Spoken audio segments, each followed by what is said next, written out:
number 26, which is emblematic of Yahweh, exists between the two-dimensional and the third-dimensional realm. The number 26 is the only number in the universe that exists between the square and the cube number. So why do you think it was the most propitious means by which to define a God? Yod, he, Vav, he equals 26. 10 plus 5 is 15, plus 6, 21, plus 5 is 26. 26, see, a lot of people, when I said this in New York, I said, what does 26 do that no other number does? I said it exists between 25 and 27. And everybody was like, come on, dude. You got to come better than that, brother. Well, it's nothing better than that. What's messing with all of the infinite number sequences on the planet? Nowhere in numbers does it appear that there is a number between a square number and a cube number. Are you understanding why you name something that has a principle that underlies something in the universe that nothing else can touch?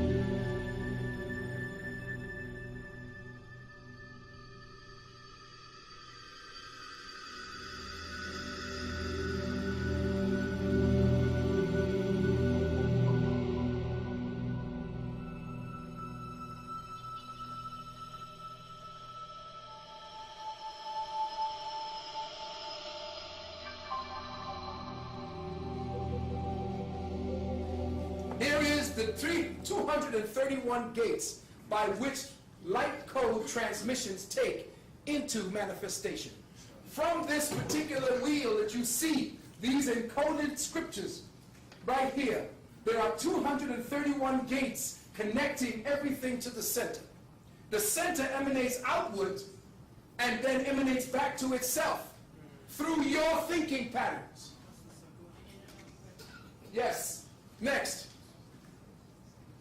The 4 cycles of the 231 gates, the first cycle is absolute emanation, 182 gates of creation, 50 gates of understanding. The second cycle, Briar, or creation, the 231 gates of creation.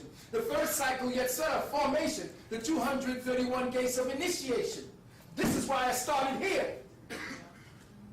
So you can understand the world of form before I even get to beginning the world of creation and emanation. Before you can even understand that, the fourth cycle, which is what you all are coming from, is based upon redemption, the 50 gates of understanding and ascension, the 182 gates of Ashiatic redemption. This is what we're doing in the last 20, 25 years. I was dealing with this level. Now I'm here. But I'm hoping that I'm around long enough to get you here and there.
So when you begin to see where you are on the path that you are seeking to manifest yourself upon.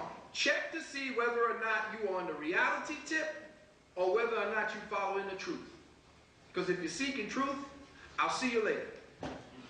You're going to be going through so many detours, so many back routes, so many side roads and shit. You ain't going to know where the hell you are. When you seek reality, the truth blossoms from within that. You don't have to get into a second and third part of your brain to try to see whether or not reality is. It will continue to prove itself each and every time.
Numbers, as you know it, does not exist in the abstract as you see it. You use it for counting separate things. But when the Illuminati use it, they use it as they are principal dynamics of thought. These are living entities. Numbers from 1 to 9 are alive. They're alive as properties of life within you. Everything in your body, everything in your mind is coded around a number. And that number from 1 to 9 is where you are trapped at this particular time. You're trapped someplace in between 1 and 2. Some of you elevate to 3. Some may cross over into 4. But none of us have ever crossed over into 8 and 9 and 10 yet, because we're still locked down in certain numericals that keep us in a threshold. I continued to study some more, and I realized that tetragrammaton in Kabbalistic tradition is typically denoted or described as this triangle structure with in this case, the letters of God in it. And if you actually look at the way the letters of God are laid out in it, it's like an isotropic vector metric, okay? So 1, 2, 3, and 4. There's 4 layers to the isotropic vector metric. If you took the first layer here, you'd have 1, 2, 3, 4 on the bottom, 3 in the middle, 2 here, and then 1 on top. Just like the way these letters are laid.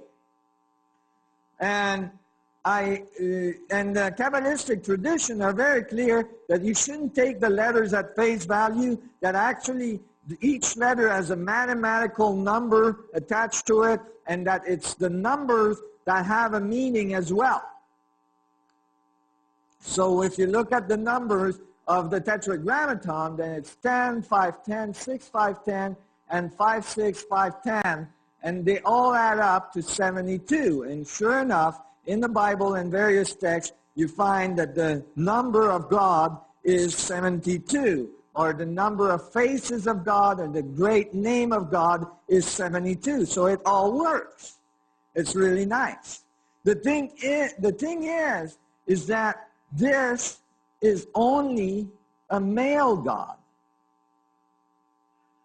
It's missing its better half. Remember? It's missing its polarity. And so imagine that you wanted to leave a code on a planet that's not so evolved, but you wanted to leave the code so that it would give them great power at an important time in history. But you wanted to make sure that it could not be decoded until they were ready for it. How would you do it? When maybe one way you would do it would be to give the code in a polarity way, so that you would have that a civilization come to the realization of the qualities of polarity before they could decode the code. So, and that would most likely be a society that's ready for that type of power. So, when you take the male tetragrammaton and you add the female one, or the positive and the negative one, then you have to add a second isotropic vector metric. So the result is that you would have to double this number. 72 twice is 144. 144 is in the book of Revelation as a very important number for the new and the changes of the new world.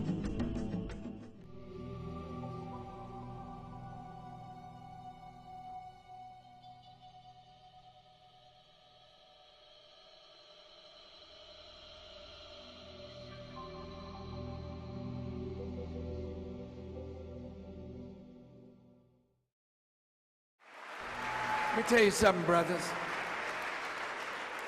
When you know God, He take the fear out of you. When you become fearless again, do you know who you are? You are the Lion of the tribe of Judah. And the book says, who will awaken him? And when you are awake and roar, you know how that lion roars, brother? The whole jungle get quiet. See, right now, you an animal. You're not God yet. You in the jungle, and the other animals are afraid of you because you got some heat, you know.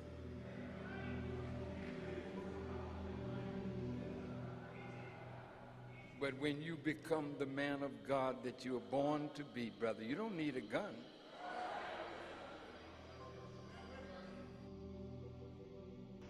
There is a consistent worldwide history of human extraterrestrials showing up in ancient cultures that are giving us civilization.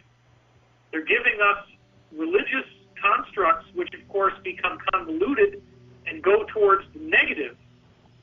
But there's also documentation, much like you see in the Hindu scriptures, much like you see in Zoroastrian scripture, all over the place, a description of wars between rival extraterrestrial factions.